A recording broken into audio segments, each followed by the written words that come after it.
Kevin Emmanuel joins us live in our Abuja studio. He's an economist, energy expert. You're welcome, Mr. Emmanuel. Thank you so much for having me. There's a lot happening. The president has been speaking a lot lately. Not like he doesn't speak a lot anyway. And the recent one is where he said we met the dollar at 1,900 when he came into office, and now it's at 1,450. And then he tried to make a point around you don't need to know anyone to get dollars and all. But people stayed with that 1,900 at no, President, wait.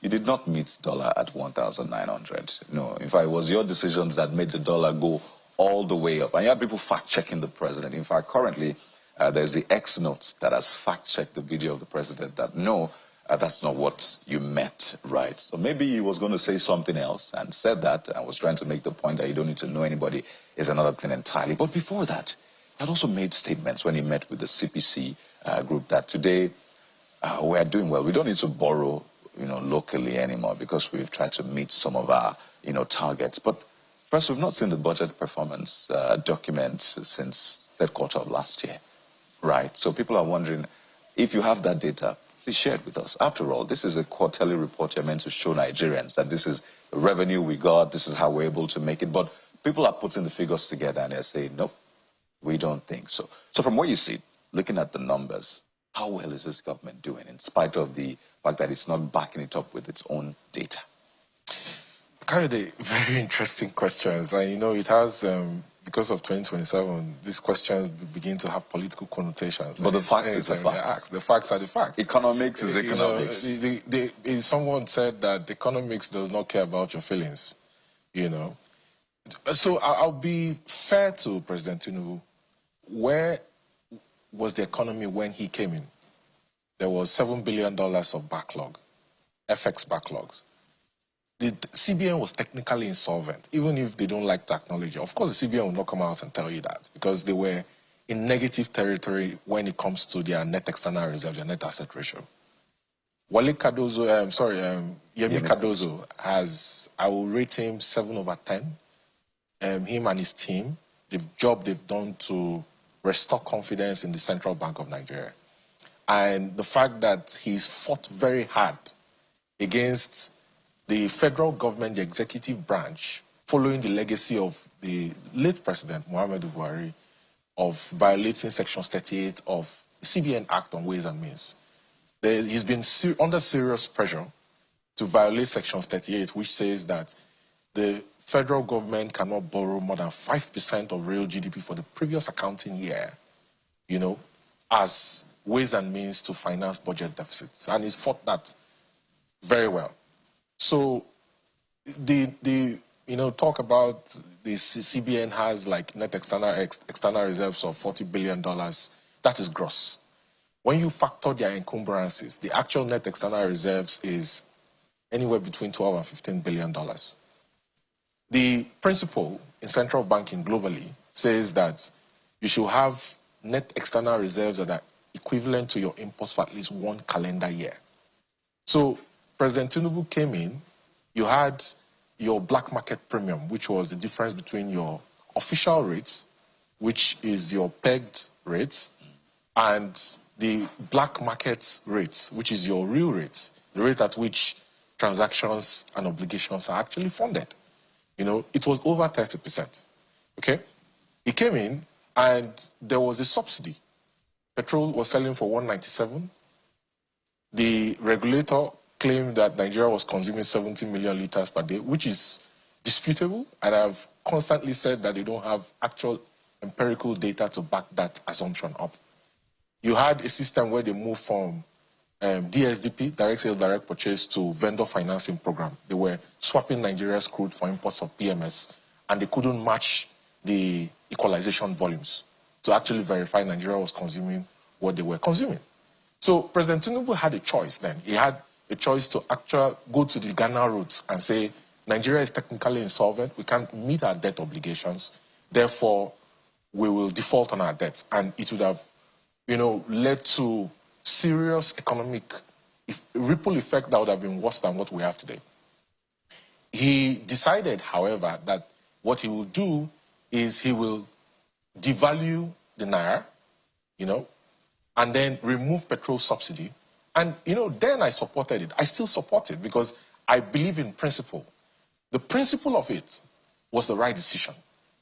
The action it took, even if not well planned in terms of the effect on Nigerians and the social nets to ameliorate the direct impact and suffering that Nigerians went into, considering that food inflation is over 40% in most parts of the country, it spiraled.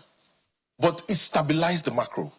Now, there's a distance between macro stability and nano impact. Nano impact is what Nigerians feel on a daily basis. The keke rider, the POS operator, the kiosk owner, the small business owner, the nano impact. Now, the fact that the government has not done well in fiscal prudence, right? In showing Nigerians the example that, look, we're asking you to tighten your belt, right? We also are reducing the size of government and showing that we're not spendthrifts, okay? Has not really given them that moral high ground they need to explain to Nigerians to be patient. Right? So the reality is that despite the fact that the president is saying they are not borrowing from local banks, the fact remains that the government is still, having DMO issue debts for treasuries, for bonds. You have local and international debts that takes up a major chunk of the budget. Debt servicing for 2025 Appropriation Act is 15.8 trillion.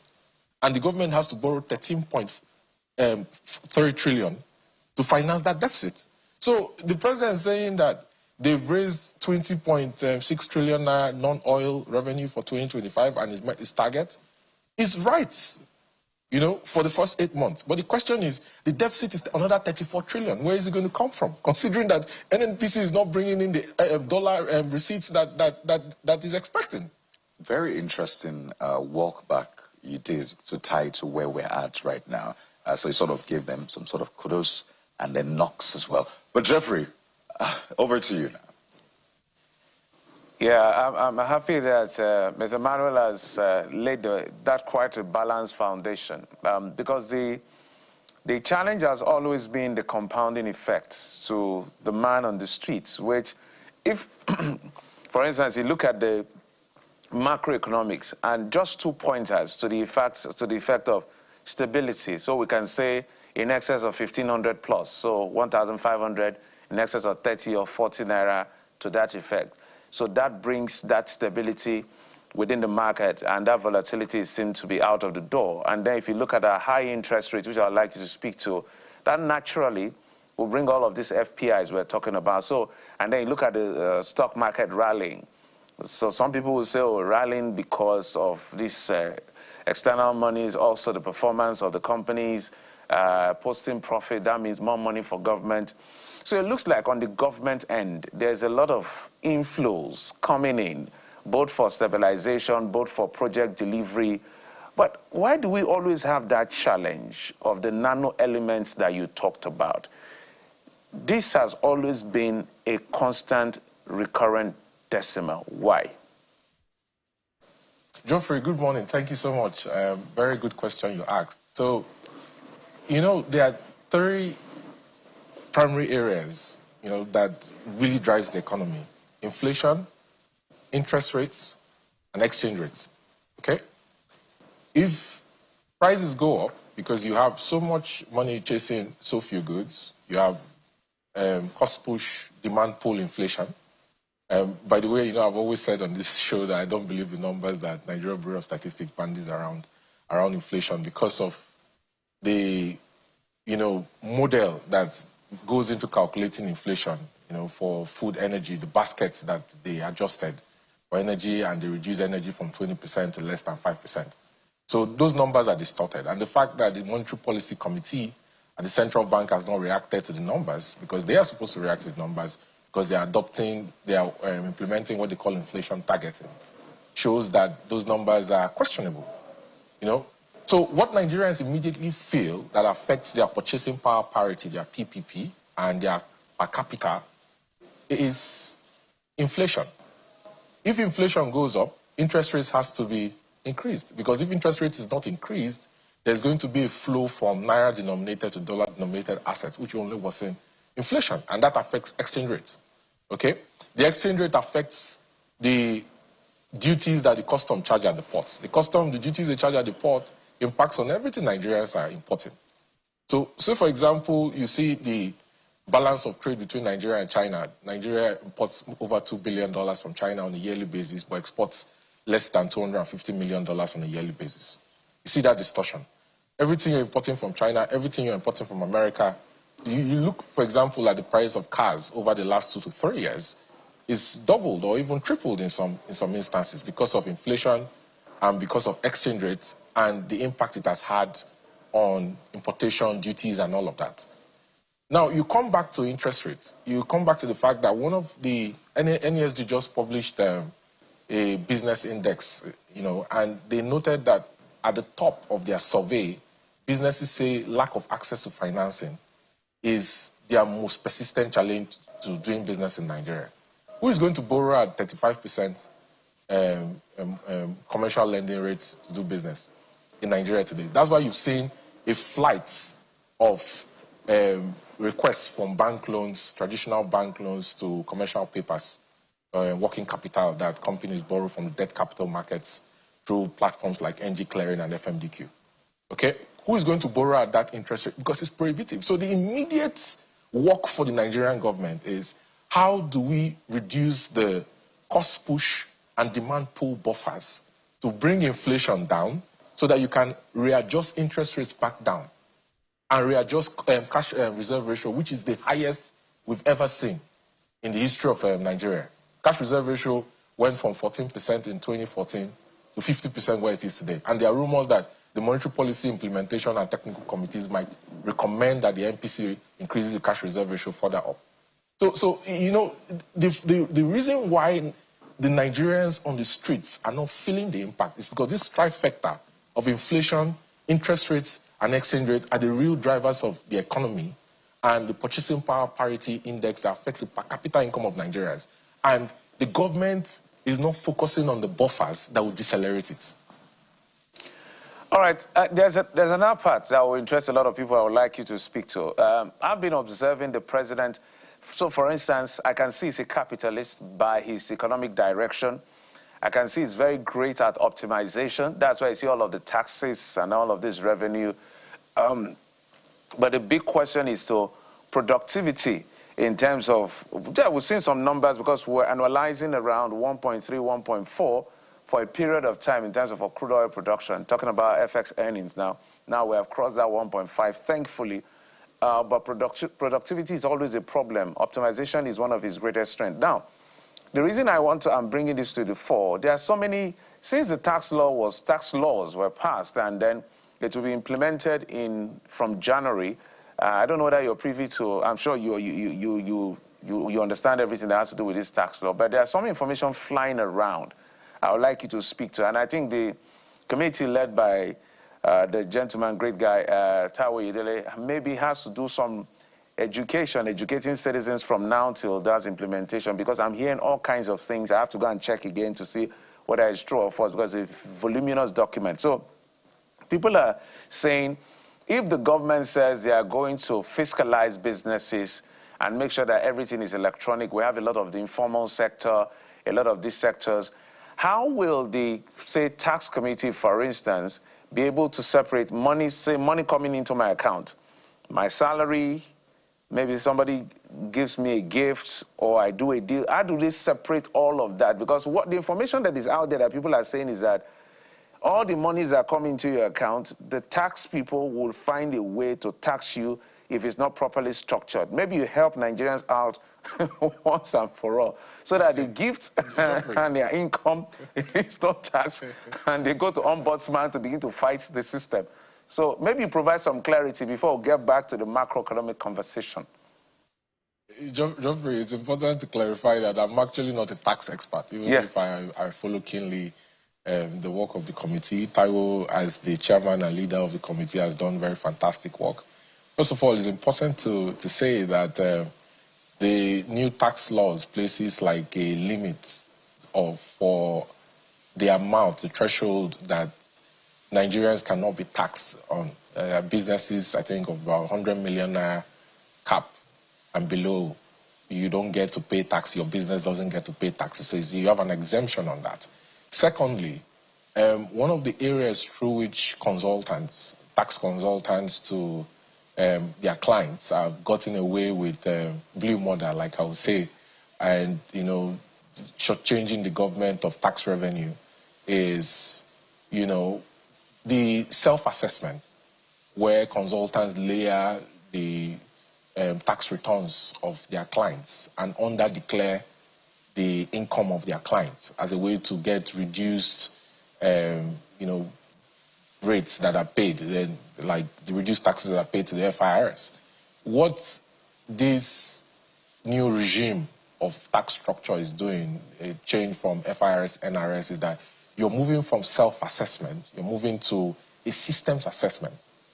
So the tax authority is building big data framework to be able to do a system audit of you know, eligible taxpayers, and then compare to their self-assessment to know if, you know, taxpayers are shortchanging the government or not. That is a key difference, you know. But, you know, of course, I will encourage Nigerians that in preparation for January of 2026, they engage their friends. For the ones who are not able to pay, tax consultants. The ones who are able to pay, from now they start engaging tax consultants to advise them on the best way forward on this, Jeff. All right, maybe let me throw it back to Okayode, who has more questions for you. All right, so the big question is, where do we go from here? Or what does the future look like? First, for this government, this is 2 years plus into this government. It still has 1 year plus, even though they're hoping it will be 4+ years extra. And it's been said that we have gotten to the lowest, and the only place to go from here is up. So what are your predictions if we go at this rate? Maybe you can speak to the budget first, and then what you envisage. And do you really see this government taking a different route if it wants better outcomes for Nigerians? Because for a lot of people, and you hear it time and again, what they're earning right now is even less. If you've had like a three times increment in your salary, what you're earning right now is less what you were earning at the previous period where you were earning just 1x, if you get what I mean. So do you see this government continuing in this trajectory? Would you advise them continuing this trajectory or tweak some things in that sense? Kayode, a key difference maker is the trifecta of inflation, interest rates, and exchange rates. You see, I believe that the Naira is undervalued by at least 28 to 30%. But for you to come to a situation where the Naira starts to appreciate, you know, you need to raise the net asset ratio. Just a moment. So you think the Naira should be 1,000 to the dollar? No, the Naira should be somewhere around 1,100. 1,100. That's the fair value of the Naira. Okay. But for that to happen, so, you know, I'm a bit surprised that State House is saying that the Naira stabilized at 1,500 Naira to a dollar, considering that the Naira has dropped almost 100% in 24 months. And you've practically eroded the spending power of Nigerians. You need to raise the net asset ratio. Now, how do you raise the net asset ratio? Kayode, OPEC has Nigeria's quota at 1.5 million barrels. Today, as we speak, the independents, okay, members of the Independent Petroleum Producers Group, IPPG, are ramping up, especially Renaissance. You can see Renaissance has come to sign revised agreements based on export parity price for supply of gas feedstock to the likes of NLNG. They have the capacity to raise production. But will OPEC raise Nigeria's quota? So if OPEC will not raise Nigeria's quota, how can Nigeria pump more crude? Number one. Number two, how do you separate OPEC quota? Are you going to go out of OPEC? You know, it's my belief that Nigeria has run its course for OPEC, but the government doesn't think so. Are you going to go out of OPEC, or are you going to delink your OPEC quota from your domestic crude intervention stock and say, we're going to devote a 1 million barrel production that will not leave the shores of Nigeria, but that will be devoted to domestic refineries based on sections 109 of the PIA? So that $650 million Dangote spends importing crude from America every month. He spends $650 million bringing in crude. He spends $9 million transporting that crude and paying the Massa and MPA levies to bring in that crude to his single point mooring in Lekki. Till yesterday. Till yesterday. How are you going to increase production to 2.5 million barrels so that you have enough dollars to raise your net asset ratio or your external reserves and be able to begin to reduce your exchange rate to fair value, which will affect your interest and exchange rates, incentivize production that will now compound into your inflation and bringing it down? This is the work the government has to do. I'll give you an example. Low-hanging fruits. Dangote has the urea plant. The urea plant can do $2.1 billion yearly. But it needs 660 million standard cubic feet of natural gas.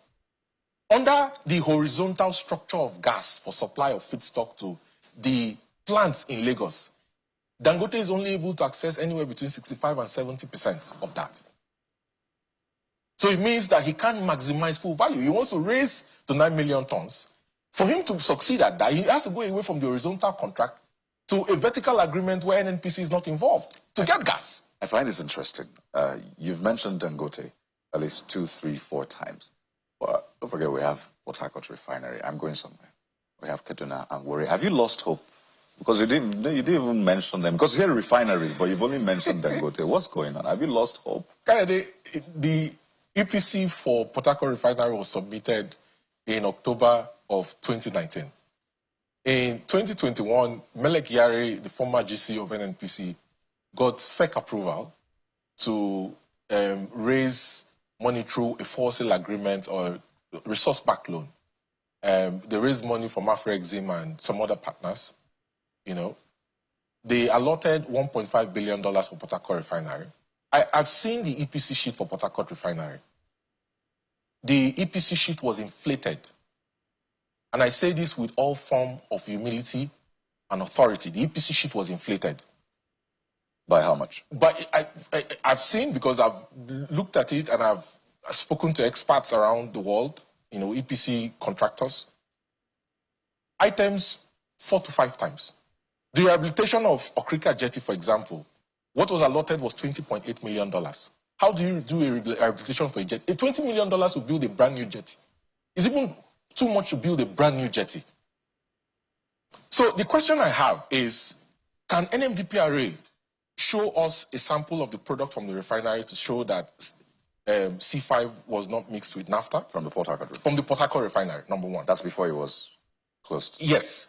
Can you send independent auditors to do an audit of the crude distillation unit and check to see if they have a catalytic reforming unit, considering that that refinery was not built to refine and distill to PMS level? So you support Mr. Ojulari's closure, or at least the decision to say, let's pause for now? Those refineries are dead.